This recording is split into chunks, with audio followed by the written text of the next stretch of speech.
बेहद ही खतरनाक जाल में इस बार फंसता नजर आ रहा है भारत। रूस को लेकर भारत ने जो सोचा नहीं था वही तैयारी। ब्रिक्स में ये क्या होने जा रहा?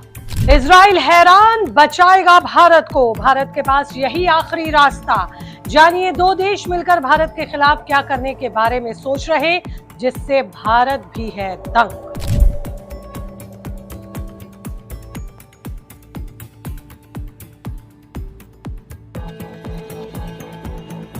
नमस्कार, आपके साथ मैं हूं ज्योति विनय कपूर। दोस्तों, दुनिया की राजनीति इस वक्त एक ऐसे मोड़ पर खड़ी है जहां दोस्त और दुश्मन की लाइनें धुंधली होती दिख रही हैं। और इसी बीच एक ऐसी खबर सामने आ रही है जिसने भारत की चिंता बढ़ा दी है। भारत जो सोच भी नहीं सका वैसी तैयारी कुछ देश उसके खिलाफ मिलकर कर रहे हैं। क्या कुछ भारत के खिलाफ तैयारी है? कैसे ब्रिक्स के मंच पर खतरनाक चक्रव्यूह तैयार किया जा रहा है? इस रिपोर्ट में बताऊंगी आपको सब कुछ, तो अंत तक बने रहिएगा मेरे साथ। तो सबसे पहले जानिए कि भारत कहां फंस रहा है, क्या कुछ तैयारी उसके खिलाफ है। देखिए, सबसे पहले समझिए कि भारत के खिलाफ तैयारी क्या है। तो इस बार भारत के खिलाफ तैयारी ये है कि ब्रिक्स में रूस को भारत के खिलाफ तैयार किया जा रहा है। दरअसल इस पूरे खेल में दो देश बताए जा रहे हैं, चीन और ईरान। मगर असली दिमाग चीन का माना जा रहा है। चीन की रणनीति साफ है, भारत को सीधे टक्कर देने की बजाय उसे अंतरराष्ट्रीय मंचों पर घेरो, और ब्रिक्स उसके लिए सबसे बड़ा प्लेटफॉर्म बन सकता है। ईरान इस वक्त अंतरराष्ट्रीय दबाव में है। वो चाहता है कि ब्रिक्स के देश खुलकर उसके समर्थन में आए और अमेरिका इजराइल के खिलाफ एकजुट बयान जारी करे। चीन इस मौके को भुनाना चाहता है, और अगर रूस भी इस लाइन पर आ जाता है तो भारत पर निश्चित ही दबाव कई गुना बढ़ सकता है। और अब सवाल यही है कि ईरान और चीन की इस रणनीति में क्या रूस फंसेगा? क्या वो भारत के खिलाफ खड़ा होगा? क्या रूस भारत के खिलाफ जा सकता है? क्योंकि रूस और भारत की दोस्ती कोई नई नहीं है, ये दशकों पुरानी एक दूसरे के साथ जैसी है, चाहे रक्षा हो, ऊर्जा हो या फिर कूटनीति। लेकिन मौजूदा हालात में रूस पर भी दबाव है। यूक्रेन युद्ध के बाद रूस की भी चीन पर निर्भरता बढ़ी है। ऐसे में चीन की कोशिश है कि वो रूस को अपने पाले में ले ले। ईरान भी चाहता है कि रूस उसके साथ मजबूती से अगर खड़ा है तो वो दुनिया को दिखाई दे। मगर ये तीनों एक लाइन में अगर आ गए तो ब्रिक्स के अंदर एक ऐसा ब्लॉक बन सकता है जो भारत के लिए खतरा बन सकता है।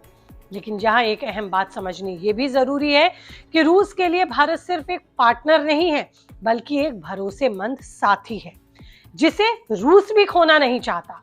भारत ने मुश्किल वक्त में हमेशा रूस का साथ दिया। यही वजह है कि रूस भी भारत के खिलाफ खुलकर जाने पर कम से कम 100 बार जरूर सोचेगा। अगर फिर भी दबाव की राजनीति बढ़ी तो भारत के सामने सबसे बड़ी चुनौती होगी संतुलन बनाना। जी हाँ, और भारत आजकल अपनी इसी बैलेंस एक्ट की नीति पर ही चल रहा है, क्योंकि एक तरफ रूस तो दूसरी तरफ अमेरिका और इजराइल है, और भारत बीच में। यही वो असली कूटनीतिक परीक्षा है जो अब ब्रिक्स के मंच पर भारत की भूमिका को निर्धारित करेगी। ब्रिक्स का मकसद हमेशा से आर्थिक सहयोग और विकास रहा है, लेकिन अगर इसे किसी एक गुट के खिलाफ इस्तेमाल किया जाता है तो इसकी मूल भावना बदल जाएगी। भारत नहीं चाहता कि ब्रिक्स एक राजनीतिक हथियार बने। चीन यहाँ एक और बड़ा खेल खेल रहा है, डॉलर के विकल्प की बात। अगर ब्रिक्स के अंदर नई आर्थिक व्यवस्था बनती है तो चीन उसमें लीड लेना चाहता है। भारत के लिए ये मौका भी है और खतरा भी। मौका इसलिए क्योंकि भारत अपनी आर्थिक ताकत दिखा सकता है, और खतरा इसीलिए क्योंकि चीन इस सिस्टम को कंट्रोल करना चाहता है। अब आते हैं इजराइल पर। इजराइल इस पूरे घटनाक्रम को बेहद करीब से देख रहा है। मिडिल ईस्ट में पहले से तनाव है, और अगर ईरान को ब्रिक्स का समर्थन मिल जाता है तो हालात और जटिल हो सकते हैं। यहीं पर इजराइल भारत के लिए अहम बन जाता है। डिफेंस टेक्नोलॉजी, इंटेलिजेंस और सुरक्षा, इन तीनों क्षेत्रों में इजराइल भारत का मजबूत साथी रहा है।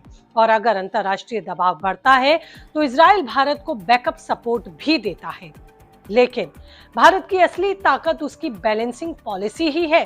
भारत न पूरी तरह किसी एक गुट में शामिल होता है और न ही किसी एक के खिलाफ खुलकर खड़ा होता है। यही रणनीति भारत को बाकी देशों से अलग बनाती है। भारत के लिए सबसे जरूरी है कि वो ब्रिक्स में अपनी स्थिति को मजबूत बनाकर रखे और वैसे भी इस साल भारत ही ब्रिक्स की अध्यक्षता भी कर रहा है। अगर भारत इस मंच पर मजबूत रहता है तो कोई भी देश उसे अलग थलग नहीं कर सकता, लेकिन अगर भारत कमजोर पड़ा तो चीन और ईरान इसका फायदा जरूर उठाना चाहेंगे। तो कुल मिलाकर तस्वीर साफ है कि एक तरफ चीन और ईरान का दबाव तो दूसरी तरफ रूस की दुविधा और तीसरी तरफ इजराइल और अमेरिका का समीकरण। इन सब के बीच भारत को बहुत सोच समझ के कदम उठाना होगा। आने वाले दिनों में ब्रिक्स की बैठक बहुत अहम होने वाली है, जहां भारत के लिए यह भी तय होता दिखाई देगा कि क्या वाकई भारत इस खतरनाक जाल में बच गया या फंस गया।